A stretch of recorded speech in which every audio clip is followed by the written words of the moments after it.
Hello everyone, this is patient Brent S. He's here today for a 1-year follow-up. It was almost exactly 1 year ago today. He had surgery on just in his front corners. He was very receded, and we did all this work. All this is all transplant in his corners. He was very receded, had kind of more of an island effect, and now he's got a much wider, more average-looking hairline that's not so narrow and island-looking. And I just wanted to hear how you feel about the results and how it's changed your life. Sorry about that. So I had a very receded hairline for a long time, like in my young 20s.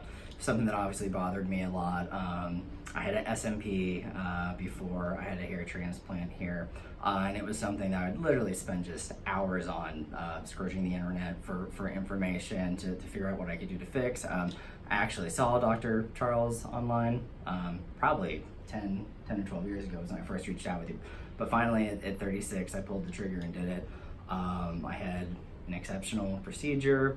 The results they've been great. The best part about it is that I don't think about it anymore. I can focus on what I consider normal things like staying in shape and having healthy relationships with people. And the best part is I'm a teacher. I used to get horrible comments from students about my hair, and what students say should never bother you, but secretly it does. Especially when you hear it day after day after day. The comments honestly have stopped this year, so that's been great too. So I've been really happy with the procedure. If it's something that you're scared to do, I would highly recommend that you come and check it out and get some answers for yourself. Thanks, Brent. Appreciate it. Okay. No problem.